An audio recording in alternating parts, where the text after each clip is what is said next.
There are moments that defy logic, moments where mathematics breaks down, where the impossible becomes inevitable, and where one man stands between chaos and consequence. This is the story of such a moment, when Bruce Lee faced 10 gang members in an abandoned warehouse, and not one of them landed a hit.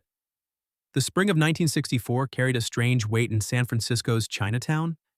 The air smelled of salt from the bay mixing with incense from corner temples, with the underlying metallic tang of tension that settles over neighborhoods when violence becomes routine.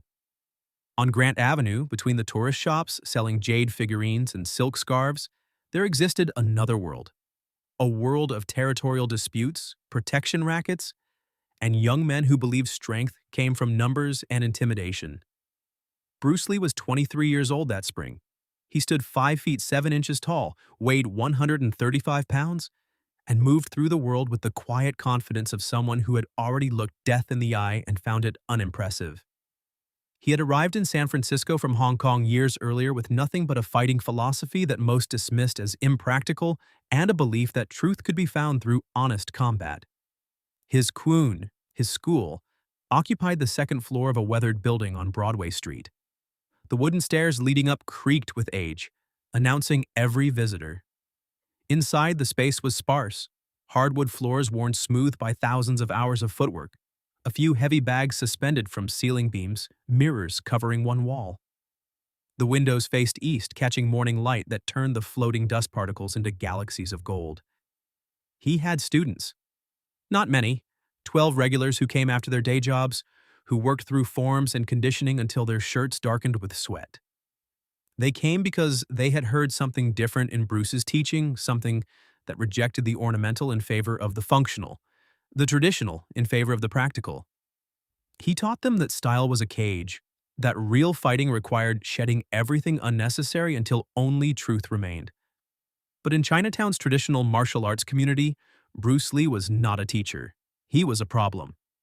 The elders saw him as dangerous, not because of his fighting ability, but because of his ideas. He accepted students of any race, breaking the unspoken rule that Chinese martial arts belonged only to Chinese people.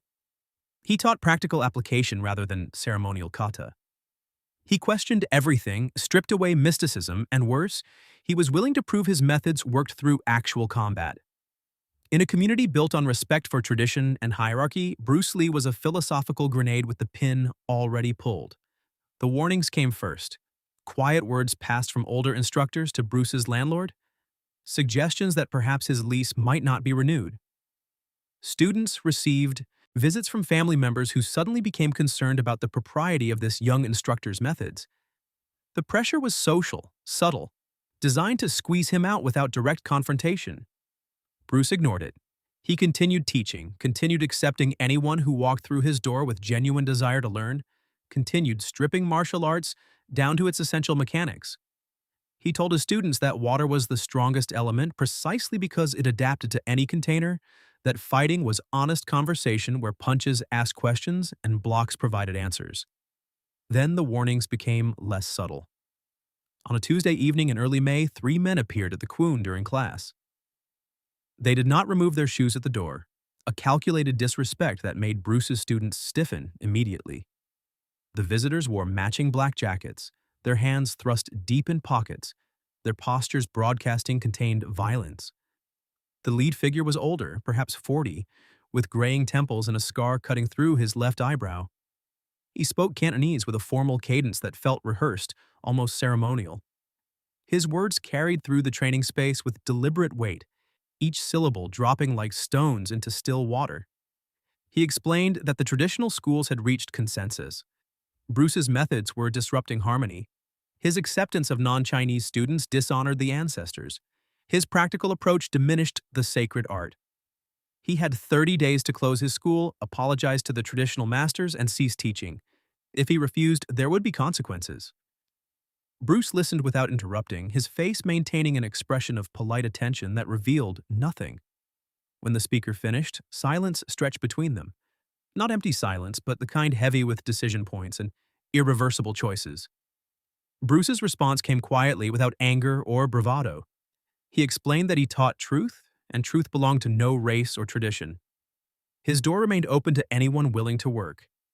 The ancestors he honored were not those who hoarded knowledge, but those who pushed martial arts forward through honest testing. He would not close his school. He would not apologize for teaching effectively, and he suggested the men leave before his students misunderstood their presence as a challenge. The lead figure's jaw tightened, the only crack in his composed facade. He nodded once, a gesture that felt like a judge's gavel falling, and the three men departed without another word. But the temperature in the room had changed. Something had been set in motion, and momentum is not easily stopped. Bruce's senior student, a Japanese-American named James, approached after class as Bruce locked the training equipment cabinet. The concern in James's voice carried physical weight, years of friendship giving him permission to speak plainly. He pointed out that the visitors represented the Golden Dragon Society, that they controlled significant territory in Chinatown, that they had connections with Tongs who solved problems with knives and disappearances. He asked if pride was worth dying for. Bruce's response came while still facing the cabinet, his hand steady on the lock. He explained that this was not about pride. If he closed the school under threat, he proved that truth could be bullied into silence. Every student who saw him surrender to intimidation would carry that lesson forward. That power belonged to whoever was willing to hurt people. That philosophy meant nothing when fists were raised. He turned to face James then, his expression serious but calm. He said that some moments define what comes after, that backing down now would haunt him more than any beating, that if fighting was honest conversation, then this fight needed to happen. James said nothing more. He simply bowed, the deep bow of respect between brothers, and left Bruce alone in the Kwun as the last light faded from the eastern windows. The challenge arrived exactly 1 week later. It came in the form of a young man barely 20, his face still carrying the soft edges of adolescence beneath a forced hardness. He appeared during evening class, but unlike the previous visitors, he removed his shoes and approached with the formality of traditional challenge. He spoke Mandarin this time, the message clearly prepared by someone else, delivered with the mechanical precision of memorization. The words outlined terms with legal precision. Bruce Lee would face 10 fighters simultaneously in neutral territory. If Bruce won, the traditional schools would leave him alone. If he lost, when he lost, the delivery implied, he would close his school, issue a written apology published in Chinatown newspapers, and leave San Francisco. The fight would occur in 3 days, location to be disclosed 24 hours before. Bruce had 1 hour to accept or decline. Bruce's students had stopped their training, forming an unconscious semicircle behind their instructor. Bruce could feel their attention, their concern, their belief in him, warring with basic arithmetic. 10 trained fighters, simultaneously, not a tournament structure where he could face them sequentially, recovering between matches. 10 at once, with overwhelming numerical advantage, in an environment they would control. Bruce asked a single question. Would the 10 fighters be armed? The messenger hesitated, then shook his head. No weapons, just hands and feet. Bruce accepted immediately. The messenger seemed surprised, perhaps expecting negotiation or conditions. He repeated the terms, ensuring Bruce understood the finality. Bruce simply nodded, his expression unchanged. The messenger bowed, a perfunctory gesture, and departed. James erupted the moment the door closed. He cataloged the impossibilities with mathematical precision. 10 fighters meant at least 20 fists, 20 legs, 10 minds coordinating attacks. Bruce would be surrounded, unable to see all threats simultaneously. One mistake meant being overwhelmed. The entire structure guaranteed Bruce's failure while maintaining the appearance of fair challenge. Bruce listened to every objection without interruption. Then he smiled, not the confident smile of someone certain of victory, but the peaceful smile of someone who had already made peace with necessary action. He told his students that fear came from the unknown, but he knew exactly what would happen. Numbers meant nothing if they couldn't connect. 10 slow fighters were still slow. Coordination required communication, and communication created predictable patterns. He would move like water, not opposing force but flowing through gaps, turning their strength into collision and confusion. And most importantly, he would demonstrate that truth did not require permission from tradition, that ideas prove themselves through testing, not heritage. But beneath the calm philosophy, Bruce understood something deeper. This was not really about martial arts or territory or tradition. This was about power, specifically about who had permission to define what power meant. The traditional schools taught that power came from lineage, from approved methods, from collective agreement about what constituted legitimate skill. Bruce represented the dangerous idea that power came from effectiveness, that techniques proved themselves through honest application, that anyone could access mastery through dedicated work regardless of ancestry or approval.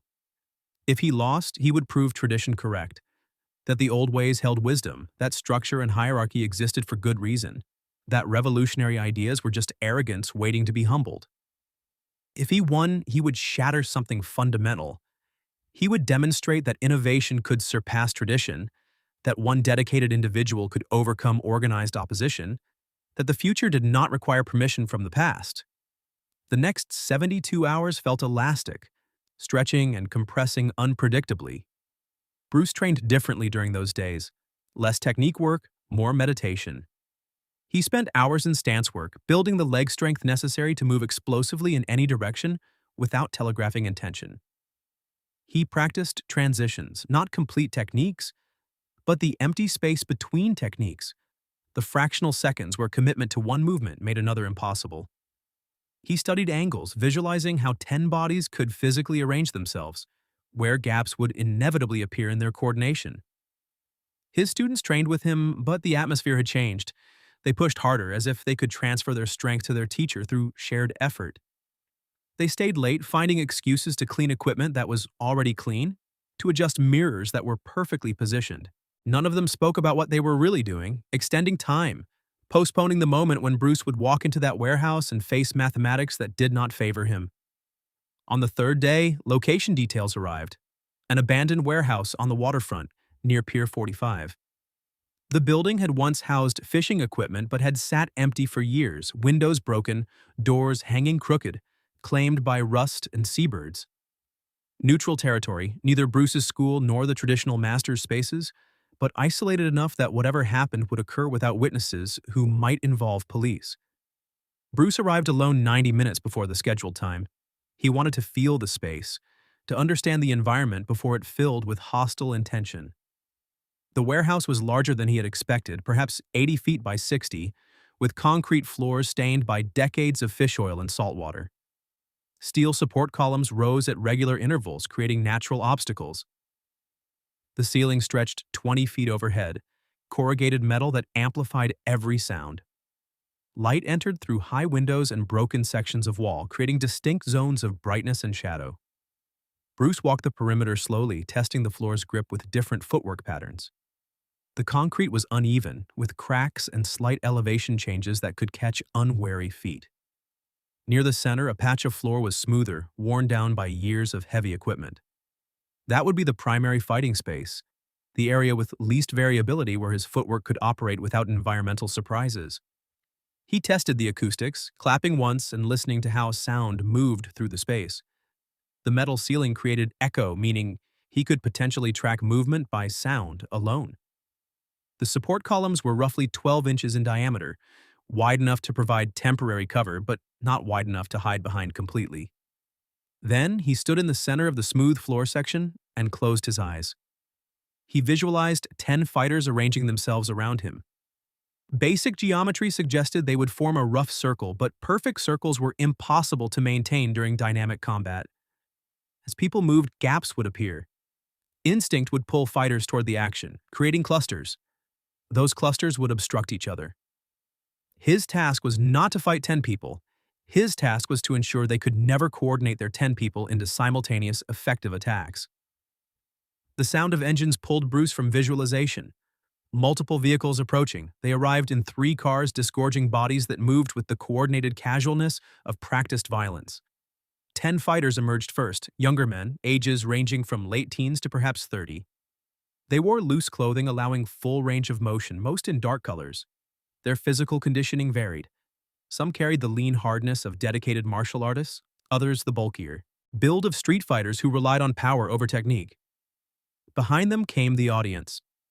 Perhaps 30 people, including several of the traditional masters whose schools dominated Chinatown. They arranged themselves along the warehouse's far wall, a gallery of judgment come to witness what they expected to be a lesson in humility.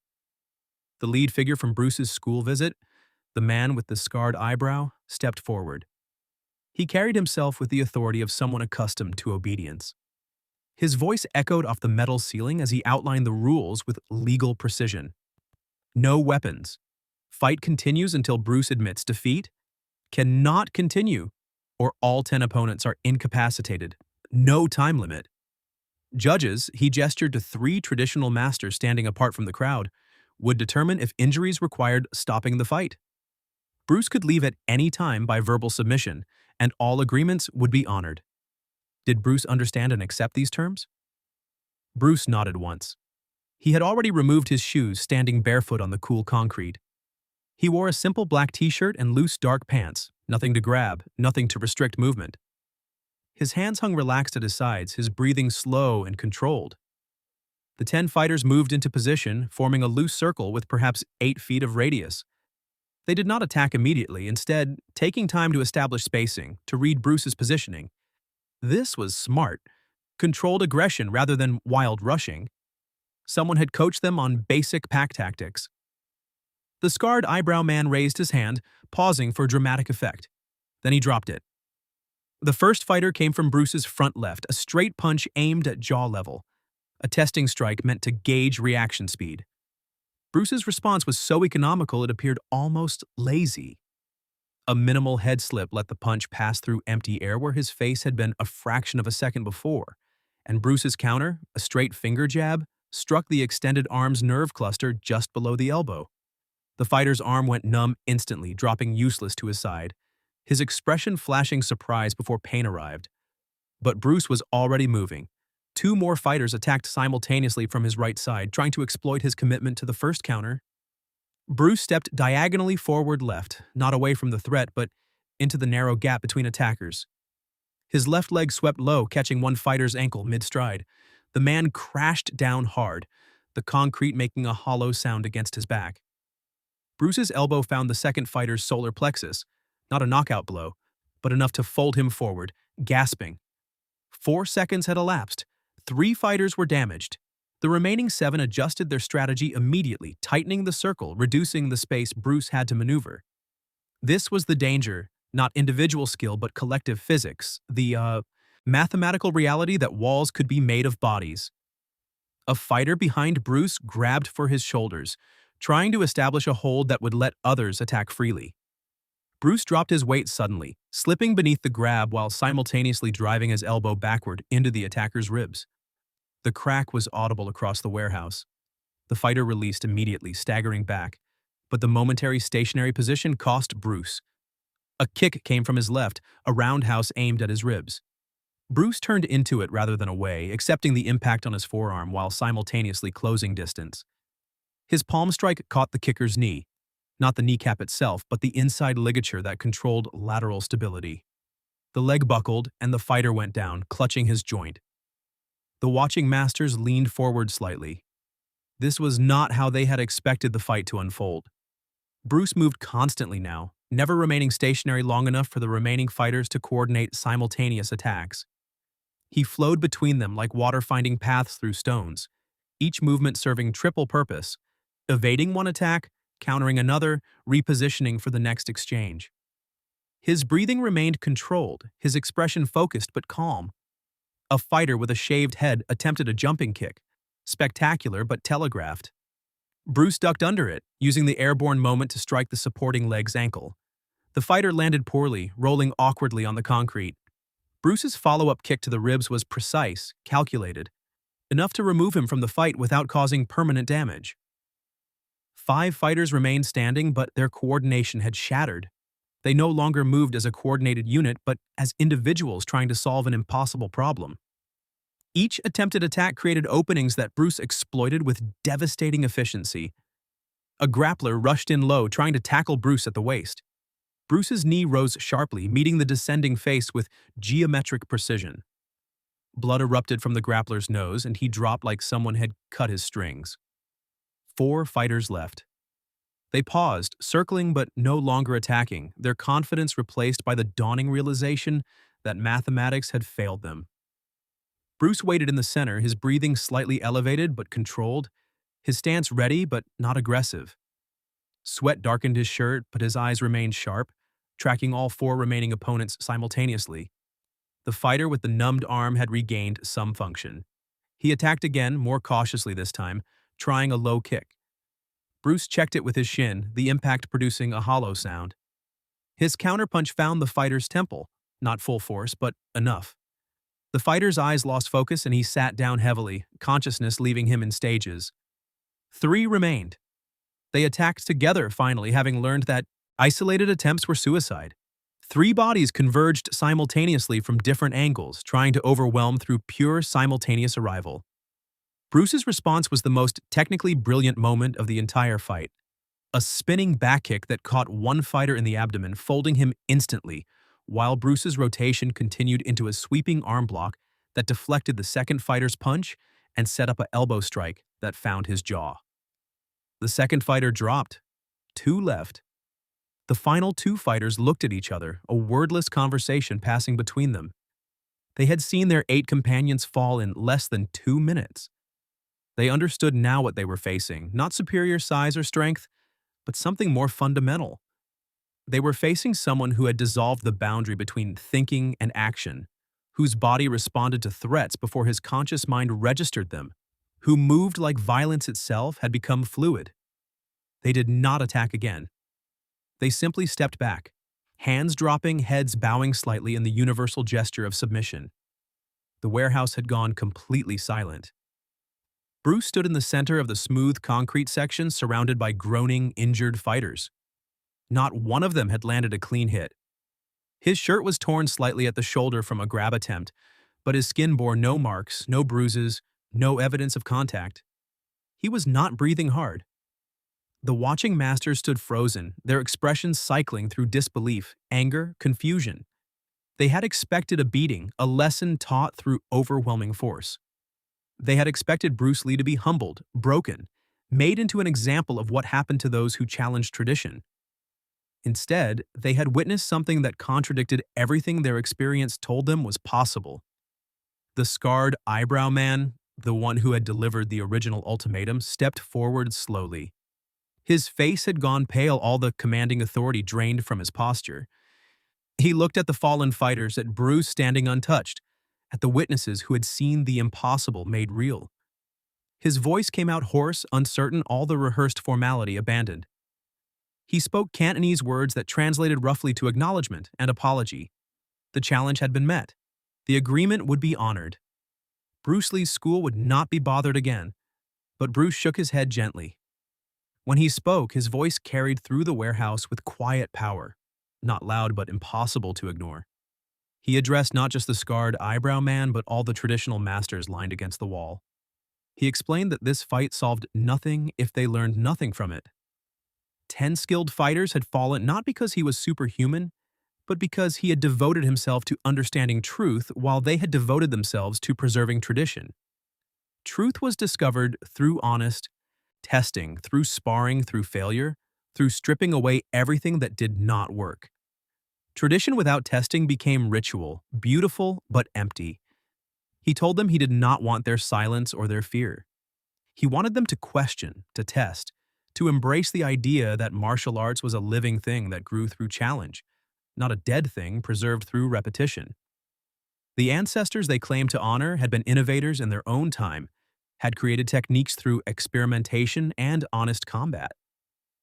Honoring them meant following their example of innovation, not freezing their discoveries into unchangeable dogma. And most importantly, he reminded them that he had not fought to prove he was better than them. He had fought to prove that ideas deserved testing, that effectiveness mattered more than approval, that truth was available to anyone willing to work for it regardless of race or lineage. The watching masters said nothing. Some looked angry, others thoughtful, all of them clearly struggling with what they had witnessed. Bruce had not just defeated 10 fighters, he had defeated the philosophical foundation that gave them authority. The scarred eyebrow man nodded slowly, still pale but with something new in his expression. Perhaps respect. Perhaps fear. Perhaps the uncomfortable sensation of certainty crumbling.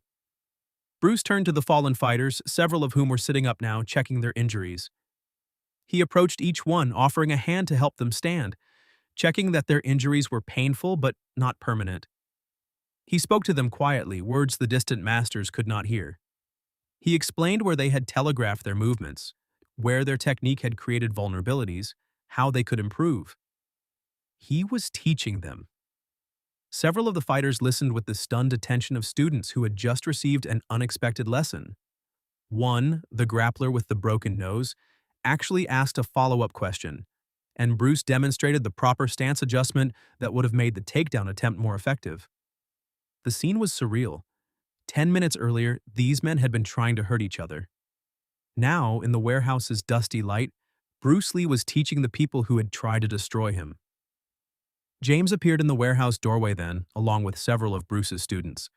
They had not been invited, but they had come anyway, unwilling to let their teacher face this alone, even if all they could do was bear witness.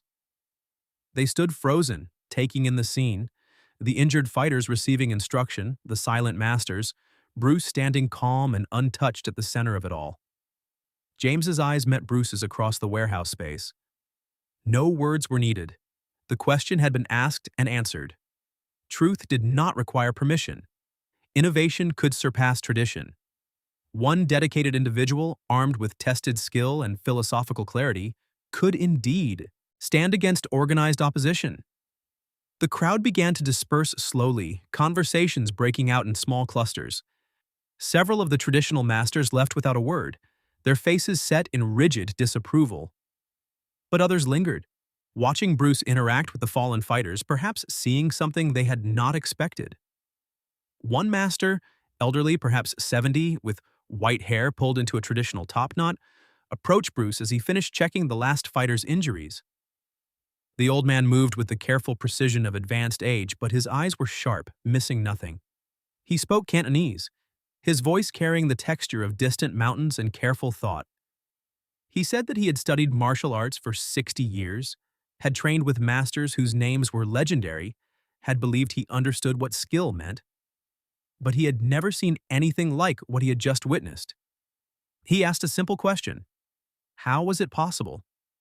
Bruce's response came with genuine respect, without arrogance or mockery. He explained that it was possible because he had removed everything unnecessary. Most martial artists trained to look skilled, to perform beautiful techniques that impressed observers. He had trained to be effective, to stop threats with minimum motion and maximum efficiency. Most martial artists studied their style's techniques, memorizing forms and combinations. He had studied fighting itself, the biomechanics of human movement, the psychology of combat, the physics of force and angle. Most martial artists practiced against compliant partners who executed expected attacks. He had trained against chaos, sparring with anyone willing, any style, always seeking the truth of what actually worked when someone genuinely tried to hurt you. He told the old master that the secret was not secret at all. It was brutal honesty. It was being willing to fail, to be hit, to discover your techniques did not work, and then to discard them without attachment. It was treating every sparring session as research, every fight as data, every tradition as hypothesis requiring testing. The old master listened with absolute attention. Then he bowed, the deep bow reserved for teachers, for masters, for those who had earned respect through undeniable demonstration. Several other masters who had been listening nearby hesitated, then followed suit. Bruce returned the bow with equal depth, showing that respect flowed both directions. The warehouse emptied gradually until only Bruce and his students remained. They said nothing at first, simply standing together in the space where their teacher had just redefined what was possible. The injured fighters had departed with their supporters, several limping, all of them carrying physical evidence of a lesson they would not forget. James finally broke the silence, his voice rough with emotion he could not name. He asked if Bruce had ever doubted, even for a moment, that he would win. Bruce's response came after a long pause, his honesty as unsparing with himself as with his techniques. He admitted that he had not been certain of victory. 10 trained fighters attacking simultaneously could overwhelm anyone if they coordinated perfectly. But he had been certain of two things. First, that this fight needed to happen. that backing down would betray everything he taught. And second, that whether he won or lost, he would demonstrate something important, that ideas deserved testing, that tradition required questioning, that martial arts could evolve beyond frozen forms into living expression. He had been prepared to lose if losing meant proving that point. But physics had been on his side. 10 people could not occupy the same space simultaneously. Their numbers were both strength and weakness, strength in combined force, weakness in required coordination. He had simply ensured they could never coordinate effectively, moving through gaps too quickly for collective response, creating situations where they obstructed each other, turning their advantage into confusion. One of Bruce's younger students, a teenager named Daniel, asked the question that would later be repeated thousands of times. How many could Bruce have faced? 15? 20? Where was the limit? Bruce smiled at the question's innocence. He explained that the question missed the point. This was not about how many opponents he could defeat. This was about demonstrating that skill transcended numbers, that one person fully committed to truth and effectiveness could challenge systems designed to crush individual expression. The specific count was irrelevant. The principle was everything. He told them that every person watching today had learned something, whether they acknowledged it or not. They had seen that tradition without testing was fragile, that numbers without coordination were meaningless, that the future did not require permission from the past. Some would reject that lesson, would find ways to dismiss or explain away what they had witnessed. But others would carry it forward, would begin questioning their own training, would start seeking effectiveness over appearance. That was the real victory, not 10 fighters defeated, but 10,000 future students who might train differently because this fight had happened. They left the warehouse together as afternoon light began its slow decline toward evening. The waterfront smelled of salt and fish and rust, the same as it had that morning. But something had shifted. Some invisible boundary had been redrawn. Bruce Lee's school continued operating, enrollment actually increasing as word spread through communities beyond Chinatown. The traditional masters never bothered him again, though some refused to acknowledge his existence for years. A few, like the old master with the white top knot, began quietly incorporating practical testing into their training, though they never publicly credited Bruce with the insight. The 10 fighters recovered from their injuries. 3 of them, including the grappler with the broken nose, eventually showed up at Bruce's school asking if they could train with him. Bruce accepted them without ceremony, treating them like any other students, never referencing the warehouse fight. They became some of his most dedicated practitioners, having learned through direct experience the difference between performing martial arts and understanding them. Years later, when Bruce Lee had become internationally famous, journalists would ask him about the warehouse fight. Most wanted to know about his techniques, his strategy, the specifics of how one man defeated 10. Bruce would usually deflect, explaining that the techniques were secondary to the principle. But once, in a rare moment of reflection, he offered a different answer. He said that the most important moment of that fight was not when the last opponent submitted. It was what happened after, when he helped them stand, when he explained their mistakes, when he offered to teach them. That moment defined everything that followed, because it demonstrated something more important than fighting skill. It demonstrated that the point of mastery was not to destroy those who challenged you, but to lift them up after the challenge was settled. That true strength was generous rather than petty, that winning the fight was meaningless if you lost your humanity in the process. The warehouse fight became legend, details shifting and growing with retelling. Some versions claimed 20 opponents, others said Bruce never got hit even once, which was technically true. Some claimed he knocked everyone unconscious, which was false. The truth was more interesting than the legend. 10 skilled fighters, 2 minutes, no significant hits landed on Bruce Lee. But the real story was never about the numbers. It was about what that fight proved, that one person fully committed to tested truth and constant refinement could indeed stand against systems designed to enforce conformity. That tradition was not sacred just because it was old, that questioning was not disrespect, but the highest form of honor, that martial arts could be living philosophy rather than dead ritual.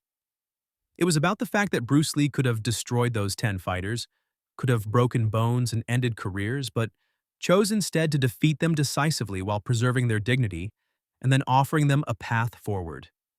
That choice between destruction and teaching defined his legacy more than any physical technique. The warehouse still stands today, though it has been converted to expensive loft apartments. The concrete floor where Bruce Lee fought 10 gang members is now covered with polished bamboo, hidden beneath the feet of residents who have no idea what happened there. Sometimes a tourist will stop outside having heard vague stories about Bruce Lee and Chinatown, but the specifics are lost to time and urban transformation. Only a few people remain who witnessed the actual fight. They are elderly now, their memories colored by decades of retelling. But they all agree on the essential elements. Bruce Lee stood alone against impossible odds, and he won. Not because he was superhuman, but because he had devoted himself to truth, while others devoted themselves to appearance. Now ask yourself, who in your life have you written off because they didn't look powerful enough, didn't have the right credentials, didn't fit your expectations of what mastery should look like? When was the last time you questioned something you believed simply because that's how it's always been done? And here's the uncomfortable question. What do you do when you win? When you're proven right, when the argument goes your way, when you have power over someone who challenged you? Do you crush them to make sure they never challenge you again? Or do you do what Bruce Lee did? Offer your hand. Explain where they went wrong. Give them a path to improve.